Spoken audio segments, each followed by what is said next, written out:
Yeah, this afternoon, taking Program here on Sports Radio 810 WHB. We're talking Chiefs football. We're going to do it now with the quarterback of a 9-0 football team. I can say that this is only the second time in my career that I've ever had that opportunity to do it. 2003 with Trent Green, but I don't think I got a chance to talk to him that week, so I'm sure this is probably the first. Alex Smith joins us here in the program. Alex, how you doing?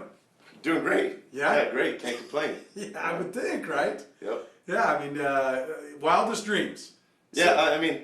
Did you see it? Was this the plan? You had it all mapped out. Yeah, I wish I up there in St. Joe, and now wish I could say that.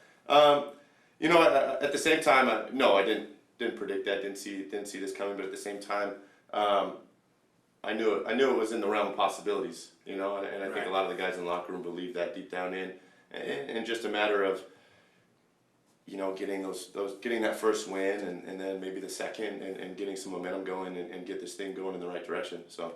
And does it feel nice? I mean, this is where you get a chance to take a break and you can actually. Yeah. We've heard Andy Reid. I'm sure today. I'm hoping he's going to give us a little bit more of a big picture. It's always about we're just grinding, man. We're just to the next game. But now there is a little bit of a chance to exhale. For sure, and I think sometimes actually the week before the bye is a little bit of a trap game. Yeah, you know, guys are thinking about the bye week. They're thinking about getting some rest. You know, if we can just get this one and get to the bye week, you know, and that's not necessarily the mentality you want to have. But I thought guys did a great job this week. I mean, it's tough. You know, you can't help but be making plans for what you're going to do. You know, if you're going back home, whatever you're doing. You know, there's some distractions there. It's easy to have a letdown, especially going on the road in a tough environment. So, you know, to get that win yesterday was huge, to say the least. And you mentioned the trap game, and that is the concern. And by the way, I don't know if you knew this. I'm sure you probably heard it at some point during the week. The Chiefs lost 10 of their last 11 in Buffalo. I hadn't heard that. The Bills have got a much better record. I mean, it's one of the AFL teams, so there's a lot of history there. And the Bills have had the Chiefs number pretty good. So a lot of Chiefs fans were thinking, this is, you know, hey, the dream is out there to be undefeated, to go play Denver and shoot it out with them. That's the dream. And we know it's going to get spoiled by the Bills because it always happens, even when they're awful. And you mentioned it, the look ahead to the bye, but also Denver on the other side. Yeah, for sure. Both of those things make it tough, you know. And did you not let anybody say a word that began with D or something last week? Yeah, or the bye. You try to keep the bye talk out of there too. You know, it's so easy to let your mind go there sometimes. You know, and for me, that was my first time playing there, and tough environment. I mean, I didn't know it was like that. Those fans were jacked up. I mean, it's a different place going there, especially late in the year. Yeah, it is, and they do love their Bills, and they give it a pretty good home field advantage. And it was it's your first cold game. We were talking like what, I think 36 at kick. And it was chilly. And then when the sun went down there in the fourth quarter, I felt like it dropped a little bit. But I mean, that was good for us. I thought it was great. You know, especially.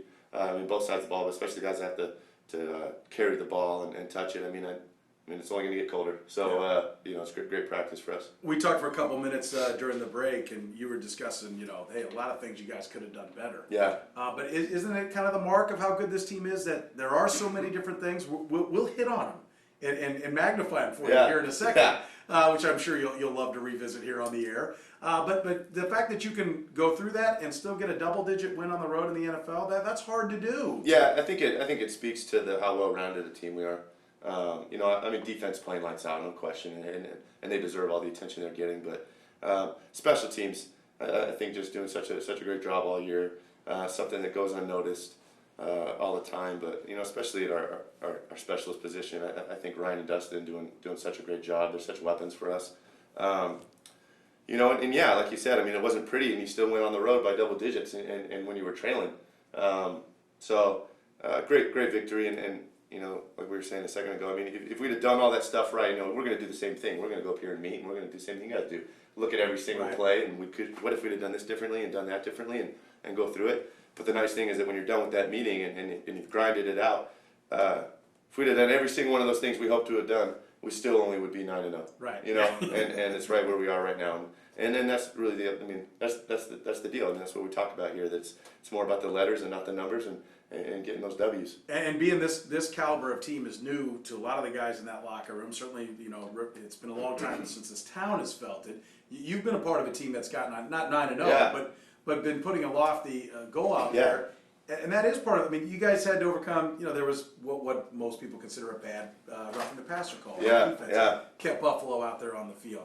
You had a spot where you had a nice play early on. Looked like the offense was going to get going. You hit Fasano for about roughly a 20-yard gain. A whole penalty brings it back. I mean, how is it the wins that build the confidence that enable a team to overcome those things? Or how do you mentally, what do you do in the huddle when things don't go the way you want them to go, like you had a number of times in this game? Yeah.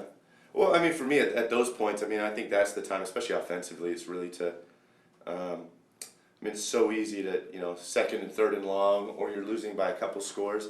You aren't gonna get all that back in one play, and it's easy to make that look daunting. And I think that the key, I mean, at least that I try to bring the focus on the huddle is just, you bring it back, one at a time. Let's just get a positive play here. Right. Let's execute this one play.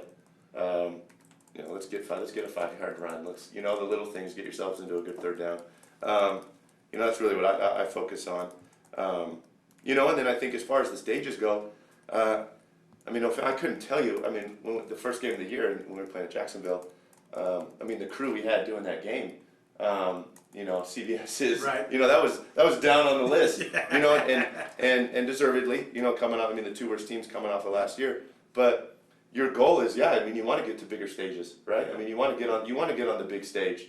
That's what we were working for, and I think being there in the shadows and grinding it out and watching the other teams, you start to build that edge, that chip on your shoulder. That why can't that be us? And here we are moving on up and continuing now the last few weeks to, we are on the big stage where we're getting the primetime games, the big crews, and certainly no one bigger here than in 2 weeks. So that's what you want. I think you really have to embrace that, and I think this team is doing that. Embrace that we have a target on us, and we're going to get everybody's best shot, and welcome it. Right. And then we're going to go out there every single week, and you're going to get our best too. We're not going to give you the letdown. We're going to prepare every single Wednesday, Thursday, Friday, Saturday. Like it's everything. Like it's the only thing that matters. It's fun to go to work. Exactly. It's fun to work. Exactly. I think you have to embrace that. And I think this team has done that. Alex Smith is with us here in the program. You mentioned getting onto the bigger stage. This has been a big subject amongst Chiefs fans on Twitter and on the phone lines today. Pete Prisco, who's a national writer for CBS Sports, called the Chiefs the worst 9-0 team he's ever seen. Yeah. Just I have no idea who that guy is. So, and nor do I care. Right. I don't. He can say all he wants. It's the NFL. There are no bad teams. I mean, the parity across the board. You can say what you want. I mean, everybody can say, they talk about the Texans. The Texans, we're a couple ways from pounding the Colts last night. We beat Cleveland. They go and pound the defending Super Bowl champions. He can say whatever he wants. I don't know who he is, nor do I care. It makes you, I don't know if you're aware of this, statistically speaking, if you are indeed the worst 9-0 team ever, it makes you no worse than the 19th best team in the history of the Super Bowl. Yeah. That's not bad. 19 out of several thousand. Yeah. That's pretty good because only 19 teams have gone 9-0. And then the great thing is no one cares where you are after 9 games anyway. Right. At this point, just past the halfway mark, let's talk come December. Let's talk come January. That's what our mindset is. If you're going to be content with where you are after 9 weeks, there's a problem.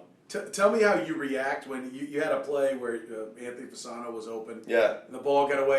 My recollection is you weren't, and I haven't had a chance to go back and watch the game again on the little shortcut like I like to. But my recollection is you had to kind of shuffle your feet a little bit. You kind of airmailed it. It got up there. Now you guys get a 15-yard penalty out of it. Lucked out. Yeah. How do you react when you have that? When you know that hey, there's a big play, and you overthrow. How do you react personally on yourself? Yeah. So I was mic'd up yesterday, and I guarantee none of that was usable after that pass. A lot of editing going on there. The two plays that really stood out to me after the game, after not watching the film, that just really jumped out at me was that one. We had man-to-man, and Anthony just killed him at the line of scrimmage. And exactly that I did kind of drift, and as a result, ball sails on me, lucked out and got the 15-yard penalty, but really should have had both. Should have been a big play. The other one is that probably not a lot of people saw. It might have even been that same drive. Really missed an opportunity to hit Dex on a post route that probably would have scored. those two things that Are you talking about the one that he dropped? No, not that. No, this is before that. You missed on the. So throw. yeah, I really feel like,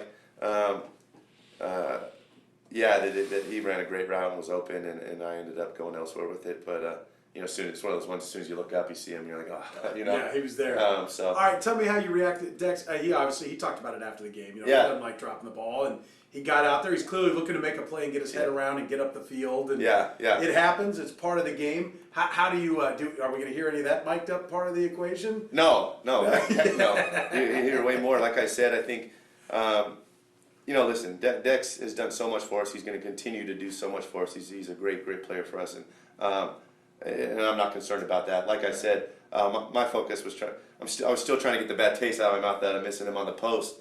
So really felt like, he made it even. I felt like I had owed him one. Right. I quit paying each other back. Yeah, exactly. The thing I told him was, listen, the balls are going to continue to come. I'm going to keep throwing them. Like I said, it's easy from the tape, and I certainly miss my fair share. Week in and week out, and we all do. So, like I said, Dex is going to make that play. So. You got Dwayne Bowe going. Yeah. And that was, and you even had another play that he just can't quite stay in bounds. Yeah. Beautifully thrown ball out over the defender. One of the, people talk about the offense. I'm glad you said that, Coach. Coach probably get on me for throwing it out of bounds. Well, and again, I'm going from memory. I think if you brought it in bounds, you might have put it in harm's way. Yeah, maybe. Could have got it. Yeah. I think it was the perfect spot. Thank you. Quite Thank enough you. Yeah. field position. I'm not trying to kiss up to you, but if it works that way, let me know. Yeah. How nice was it to get him going, and how much did that? Yeah, well, it was good, especially on. He's a guy that one-on-one in this league. He's going to win. I don't care who you put out there against him. He's going to win almost all the time. And if you have good timing and you execute well, you're going to have some success. And then I think even that was one of the things looking back after the game. As I was on the bus and the plane, just really felt like we could have even exploited even more. That was such a matchup for us. That he just continually was winning out there, and maybe should have gone back a couple more times. And it was, like I said, good to get him going, because last week we didn't. And this is stating the obvious, but we're a much better offense when we get him involved. Right. So. Was it a point of focus, like, hey, this is, or is it just? No, for me it was just such a glaring. For me, it was such a glaring. He's open. A win out there. Yeah, when you're going to come up and press him, and that was a good match for us. And he's so big and physical, and polished receiver at this point that, I felt like that was. It felt like it was. It was an easy decision. Yeah, it was. All right, you're going to come play like this. Well, this is where the ball's going to go. Tell me, ball security is obviously, and taking care of the ball. Yeah. Priority one in the NFL. Yes. You've been as good as anybody here for the last few years at that. Yeah. Is that something you train yourself to do? I think you said it. I think that's the word to use, is train. You hope to train it in practice and in your fundamentals, and then when you get out there on Sunday, you play, and you let your training carry over to the field. You had your second fumble of the year. Was that my second one? I think it's only the second. Yeah, it's only the second, sure. Which is pretty good. We've talked a lot here that look, the NFL's all-time leaders in fumbles. I think it's something like 24 of the top 25 are quarterbers. Yeah. It's something that doesn't get noticed because all everyone talks about are interceptions. Right, and it's huge. Yeah. It's the most missed part, I think, of the game. Now, there's a reason why. You're the only guys that stand with your back to the would-be tackler a lot, and you're the only guys that consistently hold the ball with one hand. Yeah. And so it makes sense when you think about it. And you got caught in this game. Guy comes from behind. Yeah. And you were looking to make a play. You're looking downfield. Yeah. What is the balancing act? Is it just pure instinct of 300-pound athletes throwing themselves around you, and you got to figure out when is the time to put it away, tuck it and take care of it, and try to make something with your feet happen, versus trying to keep your eyes downfield? Because there you obviously were looking downfield, thought you had a chance for something. Yes. You haven't tucked it and taken off, which we've seen you do real well this year doing that. I think that the difference was just kind of a perfect, on that play, kind of a perfect storm. I knew they were in man-to-man defense, and we had a man-to-man play called, and just an unfortunate deal and it was designed to go to Dex, and that he kind of got picked. So it was kind of one of those things that, as a quarterback, I dropped back, say we had a man play on, and it was cover 2. Well, I immediately kind of think, you go through your progression, you have answers, but hey, if it's not there, then I'm a little quicker to get out. But in that sense, I was just kind of waiting for him.